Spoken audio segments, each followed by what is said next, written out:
আসসালামু আলাইকুম রহমতুল্লাহি ওবারাকাত। রতি সাধন কিংবা পীরগুরুদের দেখানো পথে নারী পুরুষের সহবাসকে নিরুৎসাহিত করেন বা দূরে রাখেন। প্রচলিত যত পীরগুরু আছেন তারার এটাই নির্দেশ থাকে, 12 মাসে 12, তার সাথে যত কমাইতে পারো, একেবারে বাদ দিতে পারলে তারা যেন সফল হন, এমন মতবাদ তারা দিচ্ছেন। কিন্তু বাস্তবতায় বাদ দিয়ে তারা কি পাচ্ছেন নাকি হারাচ্ছেন? সর্বপ্রথম আসুন এই রতি উৎপত্তি কি। আমরা দৈনন্দিন যে খাবার খাচ্ছি, এই খাবার থেকে গ্লুকোজ বা রক্ত তৈরি হচ্ছেন, সেই রক্ত থেকে বীর্য তৈরি হয়। তো এখন আসুন, যত সৃষ্টি আছেন, যা সৃষ্টি হচ্ছেন তার ক্ষয় আছে, পতন আছে। তা আমরা যে খাবার খাচ্ছি, ওই খাবার থেকে সৃষ্টি হচ্ছে। তো প্রত্যেকটা সৃষ্টি, আমরা দুধ খাচ্ছি, তা পানি হয়ে প্রস্রাবের রাস্তা দিয়ে বেরিয়ে যাচ্ছে, বাকি মলটুকু পায়খানার রাস্তা দিয়ে বেরিয়ে যাচ্ছেন। যে রক্ত সৃষ্টি হচ্ছে, রক্ত কিন্তু ক্ষরণ হচ্ছে, ক্ষয় হচ্ছে, নতবা রক্ত মানুষের মধ্যে জমা হতে হতে ব্রাষ্ট হয়ে যেতেন। তদুপরি এই রক্ত থেকে যে বীর্য বা রতি তৈরি হচ্ছেন, তাও কিন্তু বিলুপ্তি হচ্ছে। আর এই বিলুপ্তি করার নির্দেশই কোরআনে আছেন। যদি সূরা বাকেরার 3 নম্বর আয়াতে দেখেন, এখানে জাকাত প্রদান করার কথা বলেছেন। যেখানে জাকাত প্রদান করার কথা বলেছেন, কি বলছে? যে তোমাদেরকে যে রিজিক দিয়েছি সেই রিজিক থেকে জাকাত প্রদান করো। তো বাস্তবতা হলো, আমরা যে খাচ্ছি, অর্থাৎ গলার নিচে যে খাবার নেমে গেছেন, সেটা আপনার জন্য রিজিক হয়েছেন। আপনার ঘরে ধান, চাউল, ভাত, পোলাও, কুরমা অনেক কিছু তৈরি করে রেখেছেন, সেগুলি কিন্তু আপনার রিজিক নয়, কিন্তু আপনি নিশ্চিত না খেতে পারবেন কিনা।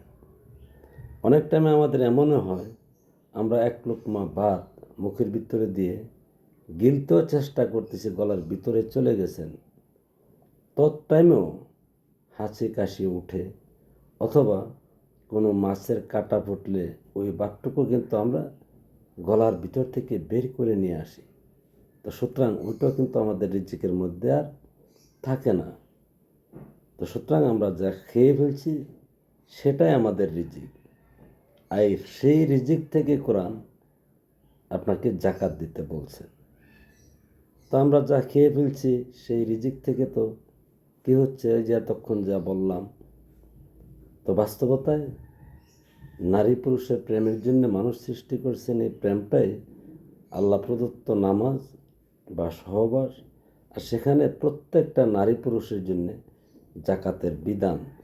যেমন কোরআনে 2 ধরনের জাকাতের কথা বলছে, দেখবেন। একটা হলো জাকাত প্রদান করা, আর একটা হলো জাকাত আদায় করা। এই নারী পুরুষের জুটির মধ্যে দিবেন, আবার আপনার পার্টনার যাতে দিতে পারে সেই সচেষ্ট আপনার হতে হবে, অর্থাৎ তার থেকেও আদায় করতে হবে। তো এই হলো নির্দেশ। আর এই নির্দেশকে অমান্য কারা করেন? যারা শয়তানের প্ররোচনা আছেন, শয়তানের দলে আছেন। এখানে কিন্তু পীরগুরুরা এই লক্ষ্যে শয়তানের দাবিদারি করতেছেন। এখন আসুন, এটা যদি না দেয় তাদের কি হচ্ছে? 1 নম্বর, আপনার ঘুম হবে না, ঘুম কমে যাবে, শরীর মেজমেজ করবে। বিশেষ করে মেয়েদের বেলা প্রায়ই দেখবেন যে তাদের স্রাব যাবে, অশান্তি লাগবে, খাওয়া দাওয়ার রুচি থাকবে না, আবার কি জানি একটা আনচান আনচান ভিতরে করবে। তারা যদি সহবাস করে বীর্যপাত বা রতি ত্যাগ না করতে পারেন। পাশাপাশি তাই নয়, এই স্রাব এবং ছেলেদের বেলা দাঁতও জ্বরবে। দাঁতও জ্বরতে জ্বরতে তার পুরুষত্ব নষ্ট হবে।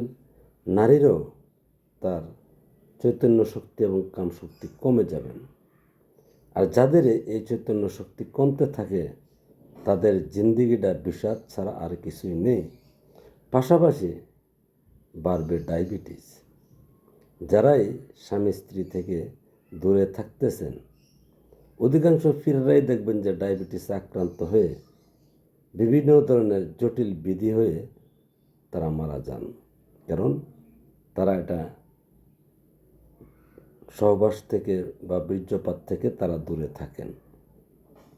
তো নিতান্তই যে এটা মানব শান্তির জন্য অস্বস্তিকর একটা বিধান, তো বলতে পারেন তারা এই বিধানটা কেন করছেন। দেখুন, অনেক মানুষ আছে তাদের মর্দামি শক্তি কম, কিন্তু বুদ্ধিমত্তা ভালো আছে। আর ওই বুদ্ধিমত্তাওয়ালা লোকগুলি কিন্তু আমাদের সমাজে পীর গুরু সাধু সন্ন্যাসী সাজতেছেন। আসলে আল্লাহ প্রদত্ত প্রেম তো নেই, বরং সে একটা গজবে পতিত হয়ে, অর্থাৎ আল্লাহ প্রদত্ত আগজনমের পাপ নিয়ে সে জাহান্নামবাসী হয়ে আসছেন।